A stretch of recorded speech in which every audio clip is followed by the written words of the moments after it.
नमस्कार दोस्तों, usual health में आपका स्वागत है, जहां आपको दवाइयां और बीमारियों के बारे में विशेष जानकारियां दी जाती हैं। आज की इस वीडियो में हम जानेंगे युवाओं में डिप्रेशन होने का क्या कारण होता है, क्या लक्षण देखने को मिलते हैं और वीडियो के अंत में जानेंगे कि डिप्रेशन का क्या इलाज होता है। तो आइए दोस्तों, बिना देरी किए शुरू करते हैं आज का वीडियो और सबसे पहले हम जान लेते हैं कि युवाओं में डिप्रेशन होता क्या है। तो डिप्रेशन एक मानसिक स्थिति है जिसमें व्यक्ति को गहरी उदासी रहना, निराशा, थकान और जीवन के प्रति उत्साह की कमी महसूस होती है। यह मानसिक और शारीरिक स्वास्थ्य दोनों पर प्रभाव डाल सकता है। जब यह स्थिति लंबे समय तक बनी रहती है तो व्यक्ति के दैनिक कार्यों को भी प्रभावित कर सकती है, यानी कि जो दैनिक कार्य होता है वो भी उसको करने में असमर्थता हो जाती है और सामान्य जीवन जीने में भी कठिनाइयाँ होने लगती हैं। तो इसको हम डिप्रेशन बोलते हैं।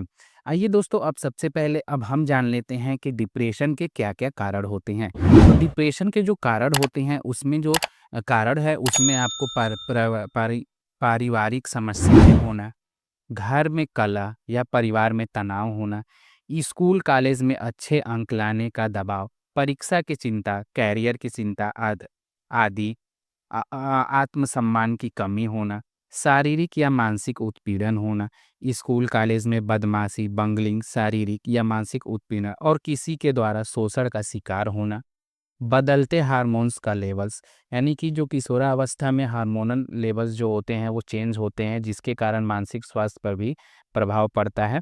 जीवन में किसी महत्वपूर्ण घटना जैसे किसी परिजन की मृत्यु, तलाक या किसी बड़े बदलाव जैसे स्कूल बदलने के कारण भी डिप्रेशन हो सकता है और कुछ ऐसी दवाइयाँ होती हैं जिसको लेने के बाद भी इंसान में डिप्रेशन होता है।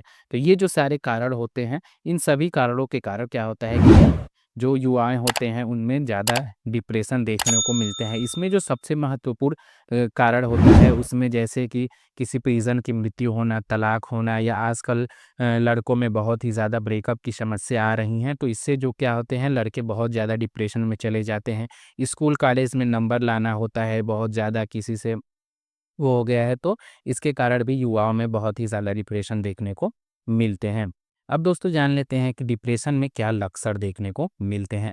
तो डिप्रेशन में जो लक्षण देखने को मिलते हैं उसमें निराशा या उदासी का अनुभव होना, किसी चीज़ में रुचि का ना होना, अत्यधिक थकान या ऊर्जा की कमी होना, गहरी नींद या अत्यधिक नींद न आना, आत्महत्या या खुद को नुकसान पहुँचाने का विचार आना, ध्यान केंद्रित करने में कठिनाइयाँ होना, वज़न में बदलाव या भूख की कमी होना, मानसिक और शारीरिक दर्द जैसे सिर दर्द या पेट दर्द या बहुत सारी ऐसी समस्याएँ देखने को मिलती हैं जो कि समझ में नहीं आता है कि इंसान को हो क्या रहा है।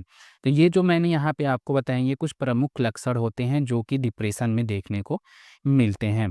आइए दोस्तों, अब जान लेते हैं हम कि डिप्रेशन में क्या इलाज दिया जाता है।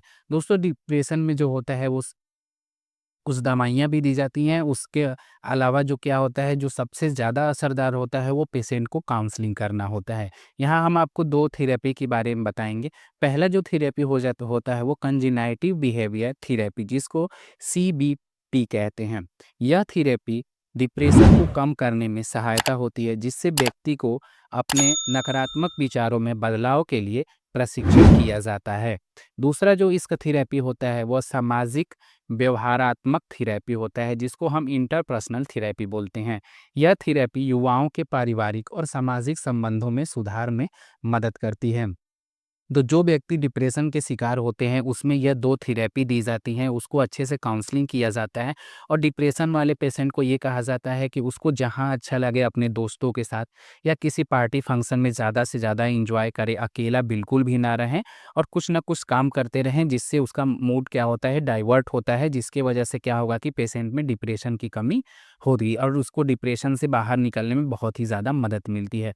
दोस्तों यहाँ हम एंटी डिप्रेसेंट दवा भी बता रहे हैं जिसका प्रयोग डॉक्टर द्वारा किया जाता है। आपसे एक रिक्वेस्ट है, यहाँ बताए गए दवा का प्रयोग खुद से नहीं करें क्योंकि दवाओं के साइड इफ़ेक्ट्स आपके लिए घातक हो सकते हैं। तो जब भी दवा आपको लेनी हो तो आप अपने डॉक्टर से सलाह ज़रूर लें। यहाँ कुछ एंटी डिप्रेसेंट दवाइयाँ चलती हैं जैसे कि एमिप्रामाइन हो गया, एमिट्रिप्टिलिन हो गया।